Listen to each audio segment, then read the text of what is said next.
Bonjour à tous, je suis Antoine Genot, je m'occupe de la performance des investissements marketing pour Pernod Ricard dans toutes les filiales du groupe.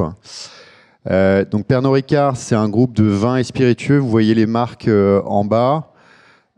Et on est dans une industrie, donc on opère à la fois en grande distribution, mais aussi dans tout ce qui est hors foyer, donc café, hôtel, restaurant, e-commerce. On active énormément de marques, beaucoup plus que ce que vous voyez sur le slide, qui sont nos principales marques. Et donc, on a un challenge quand on est marketeur, qui est un peu, je pense, le même challenge que vous avez beaucoup dans toutes les industries, qui est qu'il y a un champ des possibles en termes de canaux de communication qui est énorme. Encore plus quand on est sur beaucoup de canaux de distribution comme les nôtres. Donc ça, c'est le cas dans beaucoup d'industries et depuis très longtemps, ce qu'on utilise, c'est des outils de marketing mix modeling. Donc c'est en fait, pour ceux qui connaissent pas, c'est des outils qu'on achète historiquement avec les panélistes depuis des dizaines d'années, qui permettent de mesurer le ROI de nos investissements, quel est le ROI d'une campagne Facebook par rapport à une campagne télé. Donc ça, c'est un truc qui existe depuis très longtemps.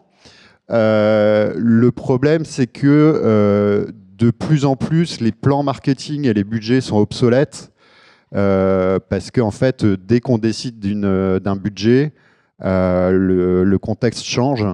Et ça, avec le Covid, c'est encore plus vrai. Et c'est encore plus vrai maintenant quand on suit l'actualité. Nous, on opère, vous le voyez, sur un business qui est extrêmement international. La France fait moins de 5% de notre chiffre d'affaires. Donc il y a un contexte qui est de plus en plus VUCA, volatile, incertain, complexe et ambigu. Et donc le champ des possibles d'un marketeur, il est assez anxiogène parce qu'en plus, il y a une multiplication des plateformes de réseaux sociaux. Si on veut être pertinent sur une plateforme, il faut adapter son contenu de plus en plus pour être pertinent par rapport à la culture de la plateforme. Vous ne pouvez pas faire le même contenu sur Insta par rapport à TikTok.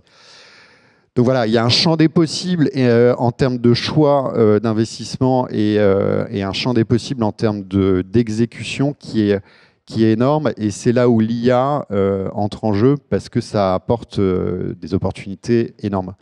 Donc nous, on a anticipé ça en 2020. On a lancé un plan de transformation digitale dont le but était de leverager la data et les outils d'IA pour activer plus de marques avec autant de budget. Donc c'est vraiment faire plus avec moins. C'est un peu le mot d'ordre en ce moment dans beaucoup de business en France et partout.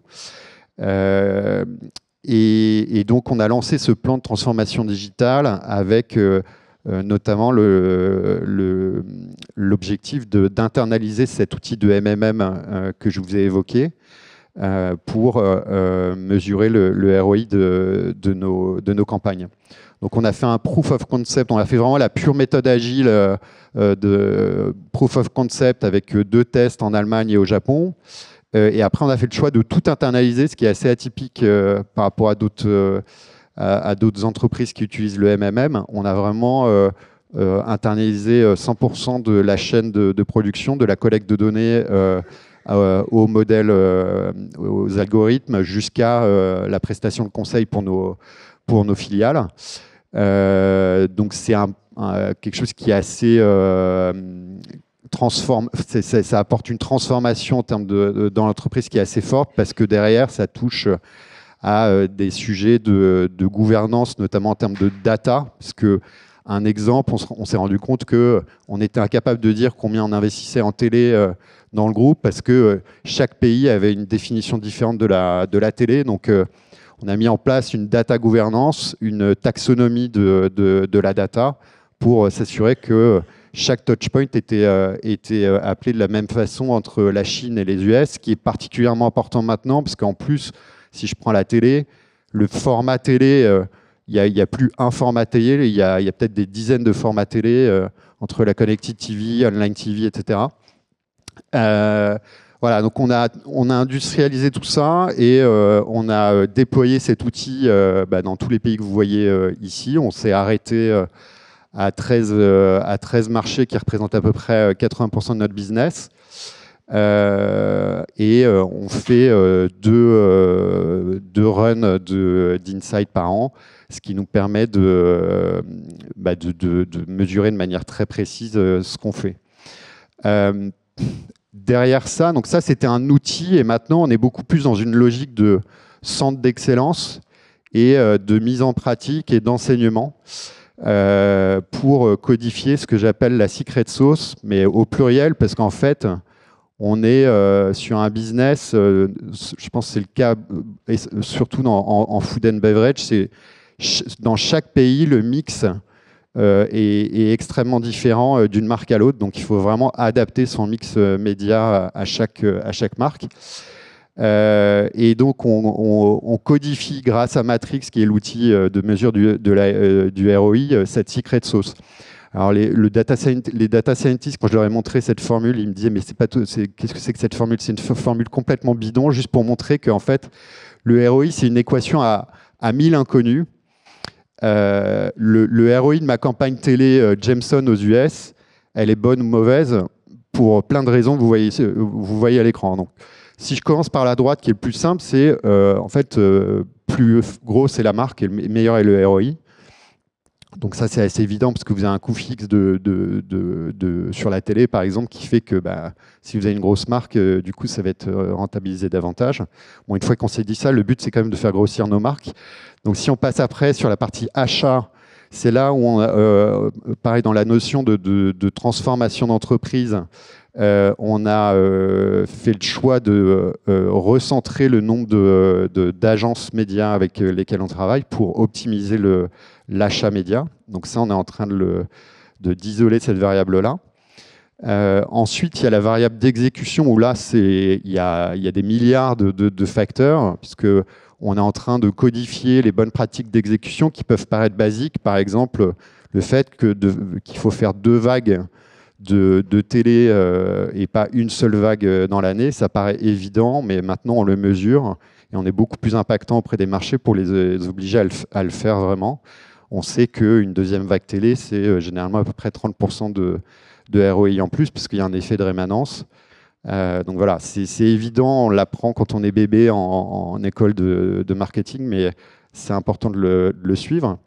La saisonnalité, communiquer au bon moment, potentiellement il vaut mieux communiquer en novembre qu'en décembre sur un temps fort, parce que pareil, il y a cet effet de rémanence.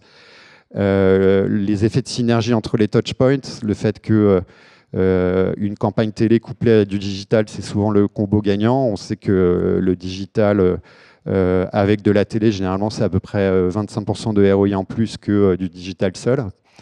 Voilà, donc on codifie toutes ces bonnes pratiques d'exécution qu'on suit avec les marchés et avec les agences.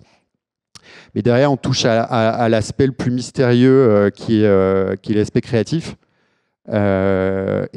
Notamment, on commence à répondre à des questions un peu à 1 million d'euros qui sont est-ce que tu préfères un asset créatif moyen super bien exécuté ou un asset créatif exceptionnel moyennement exécuté?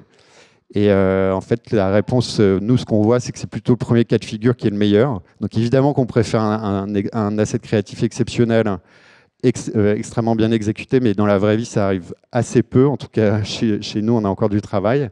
Mais on voit qu'en fait, c'est vachement important, évidemment, d'avoir un asset créatif qui est robuste et qui score suffisamment bien. Mais c'est vraiment l'exécution qui fait quand même la différence. Et en tout cas, ça nous permet de booster la créativité aussi avec des outils de GenAI pour multiplier les formats créatifs, par exemple, faire de l'hyper-personnalisation et tester tout un tas de pistes créatives. Et donc cette formule-là, c'est un peu le E égale MC2, où en fait les outils de mesure comme Matrix, le MMM, en fait, sont au service de la créativité à partir du moment où on est carré sur l'exécution. Voilà, et d'un point de vue culturel, chez Pernod Ricard, on a permis de rassurer les marketeurs sur le fait que en fait, des outils un peu scientifiques qui peuvent faire peur au début, pour des créatifs comme nos marketeurs chez Pernod Ricard, en fait, sont là pour leur permettre de libérer leur esprit créatif. tout ça au service du consommateur. Merci beaucoup.